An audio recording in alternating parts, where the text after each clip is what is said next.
Operation Cue was the name given the Nevada test in 1955, designed to explore the effects of small nuclear weapons upon buildings, towers, and equipment of many kinds. The nuclear device used was comparatively small. It had an explosive force of 30 kilotons, equivalent to 30,000 tons of TNT, whereas some modern thermonuclear weapons are in the 20 megaton range, 20 million tons, more than 600 times as powerful as the bomb shown here, and with a much wider radius of destruction. In this test, many of the structures damaged by the 30 kiloton bomb were approximately 1 mile from ground zero. With a 20 megaton blast, they probably would be obliterated, and comparable damage would occur out to a distance of at least 8.5 or 9 miles.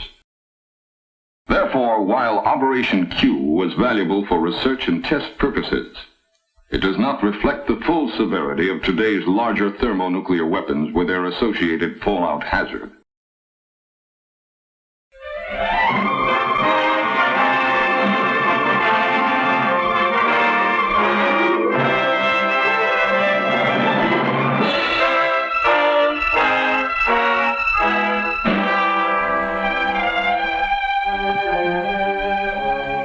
Here at the Atomic Energy Commission's Nevada test site, I covered the story of Operation Cue, a program to test the effects of an atomic blast upon the things we use in our everyday lives.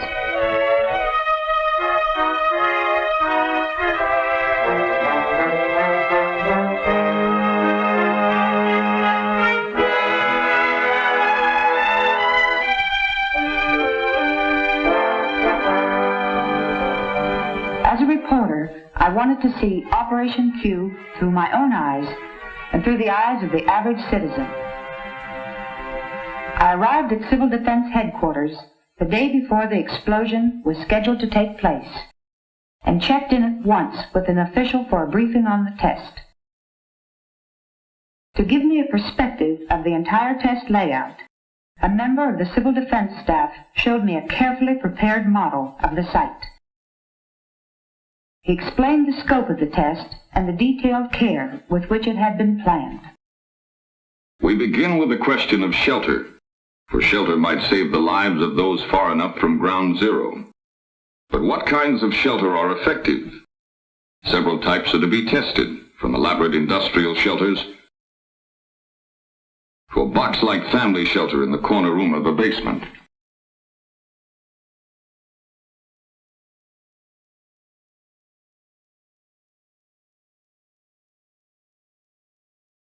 In this frame house without a basement, at the 4,700-foot line, we will test a bathroom shelter built of reinforced concrete. The entrance door and outside window covering are designed to resist blast.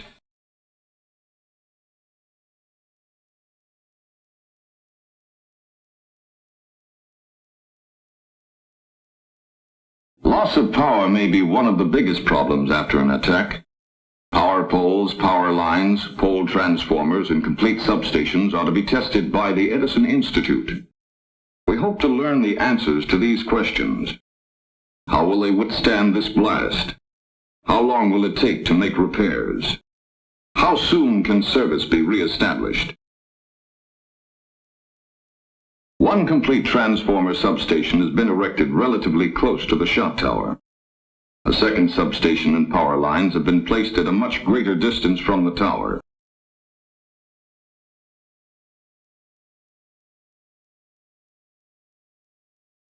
Two kinds of radio towers are to be tested. One tower is self-supporting without guy wires, and the other has supporting cables. Both types are very common.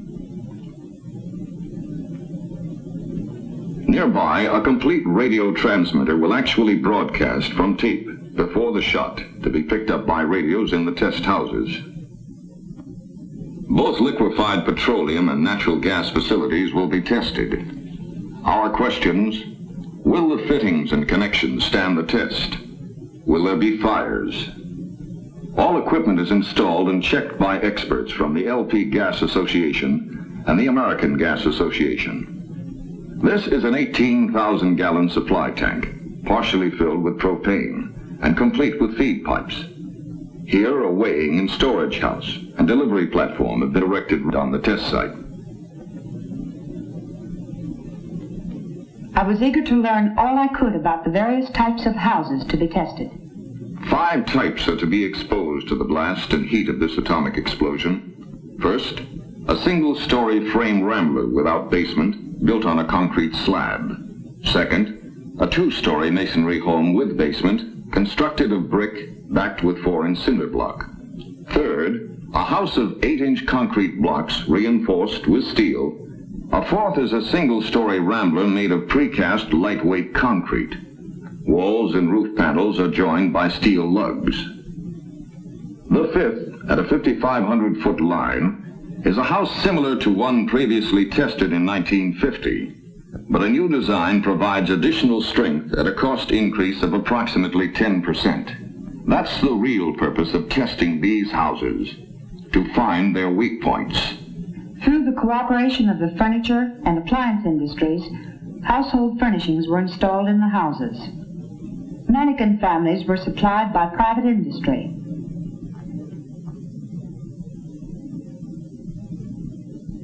Interior home furnishings, also donated by industry, were complete in every detail.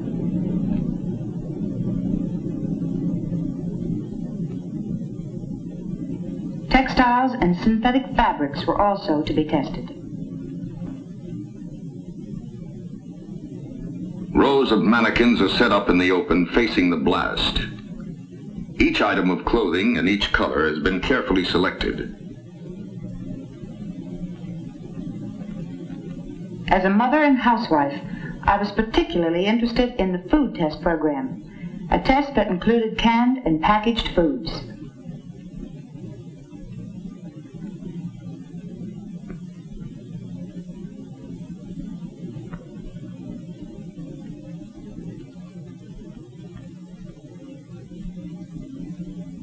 Some foods are to be tested in the house, stored in the usual way.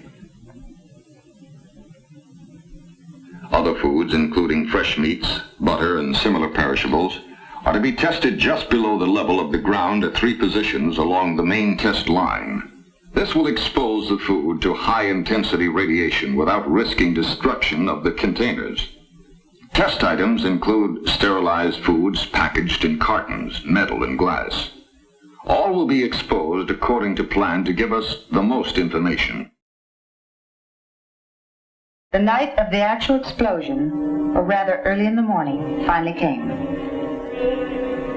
On Media Hill, television equipment was positioned.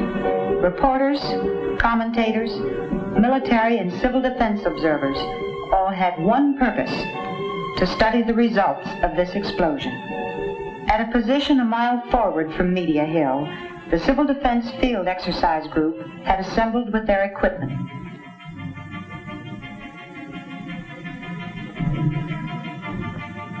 A small group of civil defense volunteers were to occupy a trench relatively close to ground zero. On Media Hill, where I remained, there was hot coffee, last-minute briefings, and more waiting.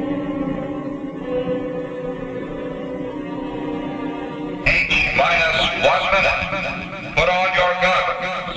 Observers without goggles must face away from the blast. On the silent desert, the test objects waited. H-10 seconds. 9, 8, 7, 6, 5, 4, 3, 2, 1, 0.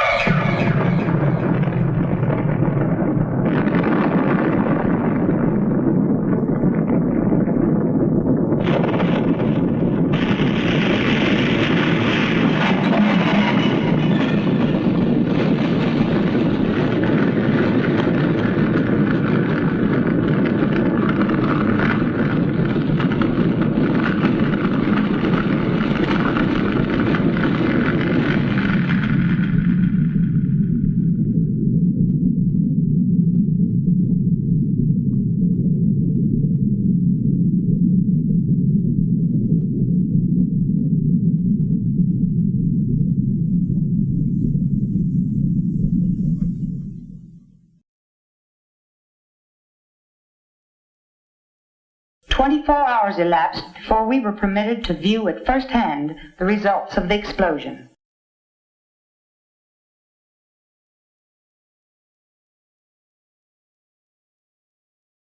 This is what remained of the masonry house that was not reinforced.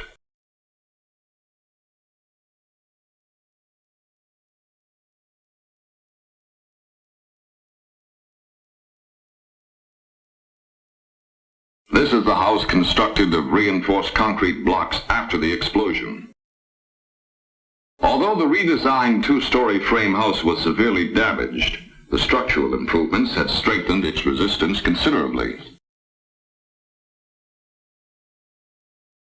The basement shelter had offered some degree of protection.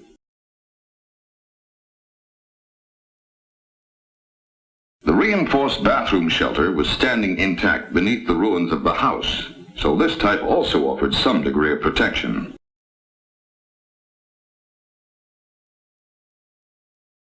The upper section of one unguided radio tower collapsed from the tremendous force of the blast.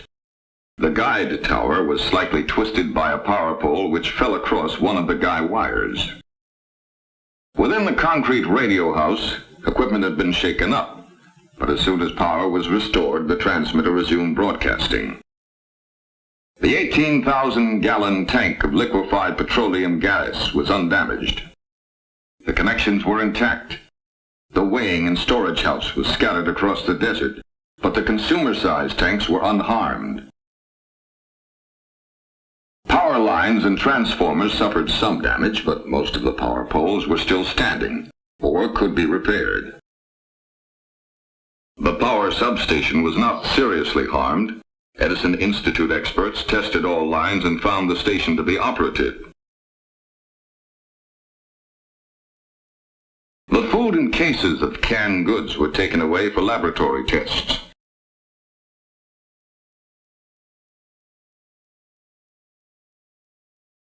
A tattoo mark was left beneath the dark pattern of this dress. The blast charred and faded the outer layer of this dark suit.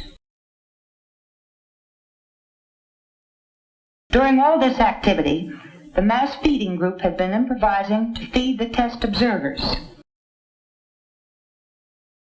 These cans could have been salvaged from demolished buildings and used for preparing meat.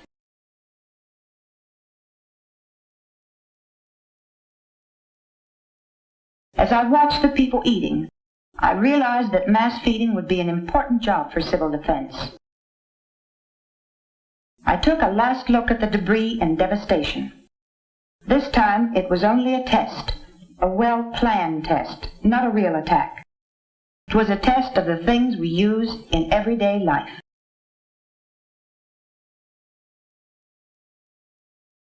Multi-megaton weapons would result in much greater damage over a larger area. But many lessons were learned from this test that have affected civil defense planning. All these factors must be considered as we plan for the survival of our homes, our families, and our nation in the nuclear age.